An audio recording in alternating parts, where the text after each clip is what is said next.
Setembro de 1996. O destino de Cabul foi selado. Nessa data, o Talibã assumiu o controle total da capital. Mas atrás das linhas de frente, longe das câmeras, havia outra guerra. Mulheres, esposas de comandantes e combatentes, elas viviam vidas ocultas.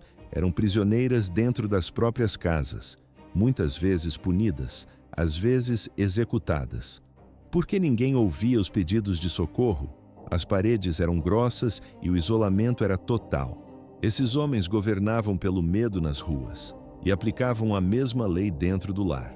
Para algumas dessas mulheres, o fim chegou nas sombras, sem testemunhas, sem sepultura marcada. O Afeganistão mudou da noite para o dia. O movimento nasceu em escolas religiosas no Paquistão. Foi forjado em anos de combate. Eles prometeram ordem após o caos da guerra civil, mas a paz cobrou um preço alto. O pagamento foi a liberdade. À primeira vista, o fim da anarquia, mas na prática, um regime de vigilância total. O Ministério para a Promoção da Virtude e Prevenção do Vício assumiu o comando. Eles implementaram um sistema brutal de policiamento religioso. As regras ditavam cada movimento. A punição não passava por tribunais. Era imediata, violenta, pública. Mas isso era apenas o começo do cerco. As mulheres carregaram o fardo mais pesado. Foram banidas das escolas, expulsas dos locais de trabalho. Sair de casa sem um guardião masculino tornou-se crime. As ruas, antes movimentadas, perderam a presença feminina. O chadre tornou-se a única vestimenta permitida. Um véu de corpo inteiro, pesado, sufocante. Na filmagem de arquivo, nota-se: apenas uma pequena malha na altura dos olhos permite a visão. O resto é tecido denso cobrindo a identidade. O impacto econômico foi instantâneo. O preço das burcas disparou nos mercados locais. A demanda explodiu em horas. Famílias pobres não podiam pagar. Sem o véu, as mulheres ficaram presas em casa, incapazes de comprar comida. A aplicação da lei era impiedosa. Mulheres encontradas sem a cobertura enfrentavam o chicote em praça pública. Relatos detalham a violência física. Tornozelos eram golpeados com bastões de madeira se a pele ficasse visível. 1 centímetro de tecido levantado bastava para a agressão. Falar baixo em público tornou-se regra. Rir era proibido. Caminhar sozinha era um alvo. A polícia religiosa não dava trégua. Eles patrulhavam os bairros armados com chicotes e fuzis. O silêncio forçado cobriu o país. Chibatas e fuzis. Era apenas isso que se via nas mãos dos homens que patrulhavam as ruas. Para qualquer mãe sozinha, a noite trazia uma escolha cruel. O filho queimava de febre, o marido, o irmão ou o filho não estavam lá para escoltá-la. Por que arriscar a vida saindo de casa? A criança precisava de médico, mas a lei do Talibã era inflexível. Sair desacompanhada significava espancamento. Muitas mães enfrentaram esse dilema. Algumas pagaram com a vida. Relatórios de direitos humanos descrevem cenas brutais. Mulheres desesperadas paradas em bloqueios, agredidas com coronhadas, baleadas por violar o toque de recolher. Um caso específico chocou a comunidade. Uma mulher carregava seu bebê febril nos braços. Um combatente do Talibã se aproximou. Ele não fez perguntas. Disparou a queima-roupa. A mulher caiu. O bebê sobreviveu por pouco. Vizinhos correram, arrastaram os corpos para longe e os esconderam em casas próximas. O medo se espalhou como vírus. Ninguém mais ousava sair, nem em emergências. Mas o colapso não foi apenas físico. 1996. A educação parou instantaneamente. A maioria dos professores no Afeganistão eram mulheres. Quando o Talibã baniu as escolas femininas, demitiu todas elas de uma vez. O sistema quebrou. Não havia professores homens suficientes para substituir as mulheres demitidas. A educação dos meninos também foi prejudicada. Salas de aula ficaram vazias. À primeira vista, uma medida de pureza religiosa, mas na prática, a destruição do futuro intelectual do país. No ano 2000, as estatísticas eram alarmantes. A Unicef estimou: menos de 5% das meninas recebiam educação formal. O analfabetismo entre os garotos disparou. Professores tentavam dar aulas secretas em porões, sob risco constante de prisão. Nem a elite estava segura. As esposas dos líderes do Talibã viviam em complexos fortificados. As janelas eram pintadas de preto ou cobertas com lençóis grossos. No quadro, fachadas cegas, sem qualquer visão para o interior. O objetivo era garantir que ninguém visse as mulheres lá dentro. Elas eram proibidas de falar com servos ou vizinhos. Regras domésticas estritas baniam joias, música e fotografias. Qualquer risada que pudesse ser ouvida do lado de fora era punida. Em alguns casos, até parentes mulheres precisavam de permissão escrita para dar um passo fora do complexo. O isolamento era total. A depressão era epidêmica. Mas esse sofrimento não ficou invisível. A Associação Revolucionária das Mulheres do Afeganistão, RAWA, entrou em ação. Elas contrabandearam câmeras pequenas para dentro de Cabul. Escondiam o equipamento sob as burcas. O risco era a morte imediata. A câmera registra estádios de futebol lotados, mas não há jogo. No centro do gramado, execuções públicas. Elas filmaram tudo. Açoitamentos, espancamentos, levaram as fitas clandestinamente para o Paquistão. Lá, publicaram em jornais subterrâneos e na internet. Foi a primeira prova visual da brutalidade que o mundo viu. Os relatórios secretos detalhavam o horror. Mulheres apedrejadas até a morte por adultério, executadas por suposta imoralidade, chicoteadas em praça pública por mostrar os pulsos. Ouve-se na gravação o som seco do impacto do chicote e o murmúrio da multidão. Até o barulho dos sapatos ao andar era motivo de punição. 2001. 5 anos de domínio deixaram o Afeganistão em ruínas, não apenas na guerra, mas na dignidade humana. Viúvas não podiam trabalhar e viam seus filhos morrerem de fome. Então, tudo mudou em uma noite. O Talibã perdeu o controle de Cabul no final de 2001. O sistema ruiu. Os combatentes largaram os fuzis e desapareceram. Vê-se nas imagens de arquivo, armas e veículos abandonados nas estradas de terra. Os líderes fugiram para as montanhas, mas as mulheres e crianças ainda carregavam o fardo. Elas seguiram os homens para as cavernas frias de Kandahar, para vilarejos tribais em Helmand, para o exílio no Paquistão. Elas caminharam rumo à incerteza total.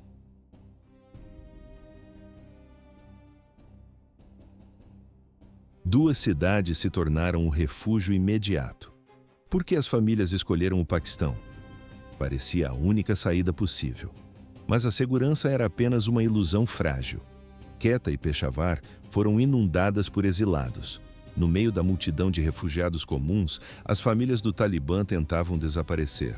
Elas alugavam pequenas casas de concreto ou ocupavam esconderijos pagos por simpatizantes da causa.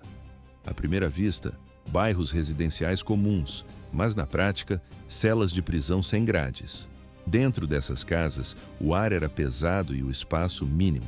Múltiplas famílias dividiam o mesmo teto.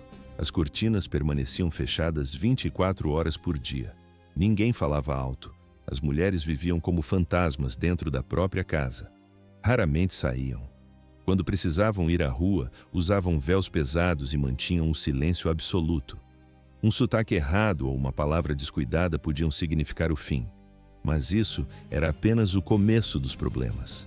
A vida no esconderijo exigia movimento constante. A liderança do Talibã raramente dormia 2 noites no mesmo lugar. Os maridos trocavam de esconderijo para fugir dos ataques de drones e das operações de varredura. As esposas ficavam para trás. Esperavam em bairros desconhecidos por mensagens que talvez nunca chegassem. Famílias eram divididas por meses, às vezes por anos. Crianças cresciam sem saber se os pais estavam vivos ou mortos. Mães jovens, muitas sem experiência, gerenciavam sozinhas a sobrevivência diária. A câmera registra mulheres cobertas negociando com homens armados na fronteira. Algumas tentavam cruzar a linha entre Afeganistão e Paquistão para reencontrar os esposos. Elas dependiam de contrabandistas, subornavam guardas com maços de dinheiro, carregavam documentos falsificados. Se fossem pegas, o destino era certo: interrogatório e detenção. A inteligência americana e afegã monitorava as rotas. Para mulheres criadas sob regras estritas, navegar por esses caminhos criminosos com crianças no colo era um pesadelo logístico. E a guerra seguia até ali. As forças especiais caçavam ativamente os comandantes. As esposas se tornavam alvos indiretos. Na filmagem de visão noturna, nota-se: a porta da frente explode. Soldados invadiam os cômodos gritando ordens. Casas eram reviradas em busca de inteligência. Móveis quebrados, colchões rasgados. As mulheres eram deixadas nos cantos, cercadas pelos destroços de seus lares temporários. As crianças sofriam em silêncio. Muitas nunca pisaram em uma escola regular. Registrar um nome oficial em qualquer lista era arriscado demais. O ensino acontecia em madraças secretas, ligadas à rede do Talibã, ou em sussurros dentro de casa. Eles aprendiam cedo que a sobrevivência dependia da discrição. Alguns meninos se tornavam correios. No vídeo, percebe-se a movimentação rápida. Crianças corriam por becos estreitos levando bilhetes e dinheiro. Adultos levantavam muitas suspeitas, mas crianças passavam despercebidas. Em meados dos anos 2000, o processo estava completo. Uma geração inteira foi moldada por essa existência oculta. 5 milhões de dólares. Esse era o preço exato da cabeça dele. Por que os Estados Unidos focaram tanto nas áreas tribais? O terreno era impossível para exércitos convencionais. A única resposta viável veio do céu: a guerra de drones. Essa existência oculta moldou uma geração inteira. O período ficou conhecido como a Guerra nas Sombras do Talibã.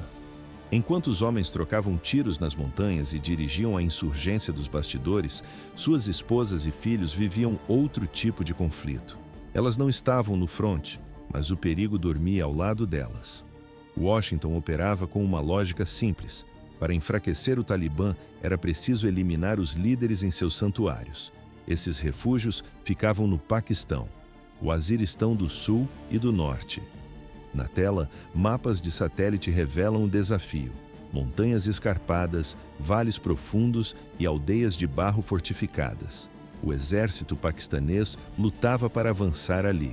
Os veículos atolavam, as emboscadas eram constantes. Mas onde o exército via obstáculos, o Talibã e a Al-Qaeda viam esconderijos perfeitos. Por isso, em 2009, a tática mudou. Ataques de drones tornaram-se a arma principal dos Estados Unidos nessas áreas. O zumbido constante no céu virou rotina. Um nome se destacava na lista de alvos: Baitullah Mehsud, o comandante mais poderoso do Talibã paquistanês. Ele subiu ao poder rápido após 2004 e construiu uma reputação baseada no medo. Seu grupo bombardeou grandes cidades como Islamabad, Lahore e Peshawar. Delegacias viraram escombros, postos do exército desapareceram. Até mercados lotados não foram poupados. Ataques suicidas se tornaram sua assinatura. Entre 2007 e 2009, centenas de paquistaneses morreram em atentados ligados à sua rede. O governo paquistanês o declarou inimigo número 1. Washington colocou a recompensa milionária. Mas o crime que o tornou mundialmente infame foi específico: o assassinato de Benazir Bhutto em dezembro de 2007. Ela havia acabado de retornar do exílio. Era vista como a esperança do Paquistão para a democracia. Quando ela foi morta em Rawalpindi após um comício, o choque paralisou o país. A suspeita recaiu imediatamente sobre Baitullah Mehsud. Ele negou. Mas relatórios de inteligência apontavam seus homens como os executores. Esse ato único selou seu destino. Ele virou alvo prioritário de 2 nações. Mas a caçada não seria simples. Verão de 2009. Mehsud estava encurralado pela própria saúde. Problemas renais graves. Relatórios indicavam diabetes severa. Ele mal conseguia andar. Precisava de repouso absoluto. Escondeu-se no complexo do sogro, na pequena aldeia de Zangra, no Waziristão do Sul. Sua jovem esposa cuidava dele. Ela não saía do seu lado. Preparava os remédios, trocava os curativos. Noite de 5 de agosto de 2009. Um drone americano surgiu no céu acima de Zangra. À primeira vista, apenas um ponto distante entre as estrelas, mas, na prática, uma sentença de morte voando a centenas de quilômetros por hora. Essas máquinas eram controladas a milhares de milhas de distância. Bases americanas em Nevada. Pilotos e analistas observavam tudo em telas de alta resolução. O feed de vídeo era transmitido em tempo real.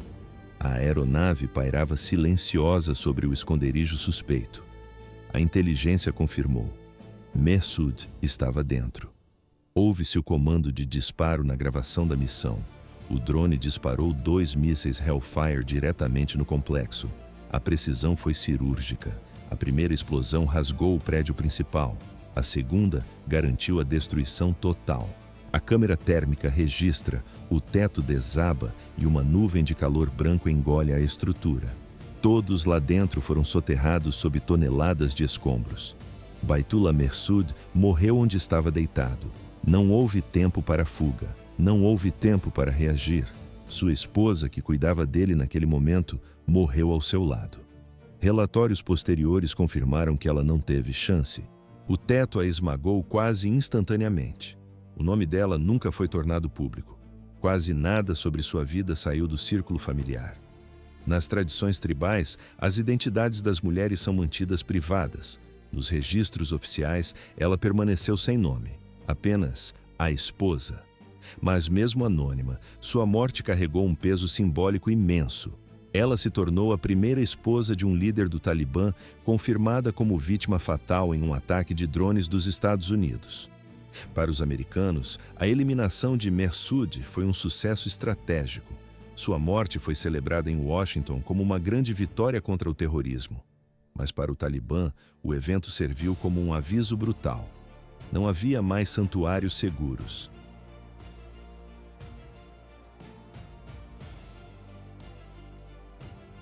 2016. Esse era o ano em que um nome se consolidou como o mais temido entre o Paquistão e o Afeganistão: Mullah Fazlullah. Por que ele era diferente dos outros comandantes? Parecia apenas mais um líder extremista, mas sua arma principal não era o fuzil, e sim o microfone. Fazlullah não apenas liderava, ele governou um território inteiro, o Vale do Swat. Entre 2007 e 2009, ele transformou a região. Impôs um controle absoluto através da brutalidade crua. Proibiu a música, obrigou os homens a deixarem a barba crescer, queimou lojas de vídeo em praça pública e, o ato mais notório, trancou os portões das escolas para meninas. Nas gravações da época, ouve-se a estática do rádio seguida por uma voz estridente. Ele ganhou o apelido de Mullah Rádio. Noite após noite, ele usava as ondas de transmissão para espalhar o terror. Ameaçava opositores pelo nome, espalhava propaganda extremista. Os moradores comuns viviam paralisados. A desobediência não resultava em multa, resultava em açoitamento público ou execução sumária. O som do chicote tornou-se parte da rotina do vale. Por isso, ele subiu rapidamente para o topo da lista dos mais procurados. Mas isso era apenas o começo. Quando o exército paquistanês lançou uma ofensiva massiva em 2009, Fazlullah não foi capturado. Ele fugiu. Cruzou a fronteira para o Afeganistão e reagrupou suas forças. De lá, orquestrou o caos, planejou atentados à bomba, ordenou ataques contra forças de segurança. Foi ele quem autorizou a tentativa de assassinato contra Malala Yousafzai em 2012. Em 2013, ele foi nomeado oficialmente chefe do TTP, o Talibã paquistanês. Tornou-se o alvo número 1. Os Estados Unidos e o Paquistão dedicaram recursos gigantescos para caçá-lo. Drones sobrevoavam as áreas tribais dia e noite. Mísseis atingiam esconderijos no leste do Afeganistão. As crateras se multiplicavam no solo. À primeira vista, uma caçada tecnológica infalível. Mas na prática, ele era um fantasma. Rumores de sua morte surgiam quase todos os anos. A cada ataque, uma celebração prematura. Mas ele sempre reaparecia. Escapava dos ataques mais precisos. A inteligência militar estava frustrada.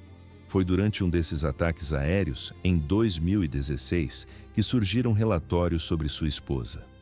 A mídia local afirmou categoricamente: ela estava dentro do complexo no momento do impacto. As bombas caíram. A estrutura colapsou. Relatórios iniciais diziam que ela havia morrido ao lado de outros familiares. Jornais e canais de televisão repetiram a história com confiança. Ninguém questionou. Na tela dos operadores de drone, vê-se apenas a nuvem de poeira cobrindo os destroços. parecia lógico. As esposas dos líderes do Talibã geralmente compartilhavam os esconderijos dos maridos.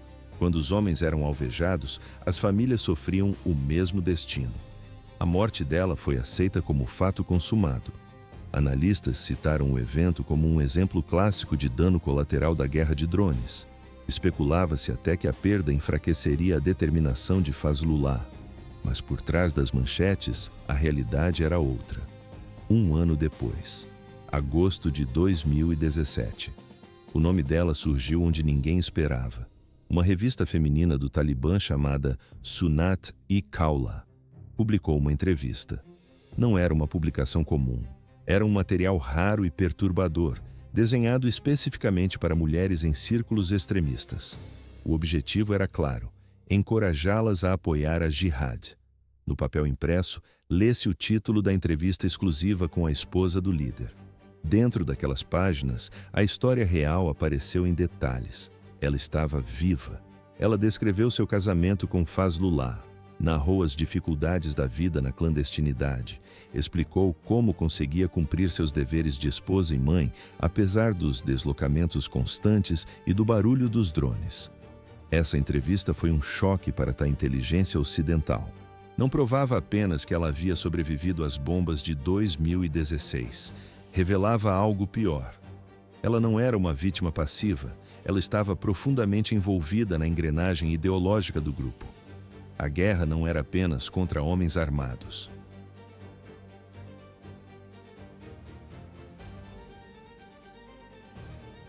Agosto de 2021, o mês em que o relógio parou para as mulheres afegãs. Porque o pânico foi instantâneo, Cabul caiu em dias. Mas o que realmente aterrorizava as famílias não era a mudança política, era o retorno de práticas medievais. O Talibã retomou o poder após a retirada americana. As ruas de Cabul esvaziaram. O medo dos anos 90 voltou com força total. Não era paranoia coletiva. Relatórios urgentes chegavam de províncias como Takhar, Kunduz e Ghor. Os comandantes talibãs não queriam apenas território, eles queriam listas. No quadro, homens armados batem nas portas de casas rurais com papéis nas mãos. A ordem era clara e burocrática.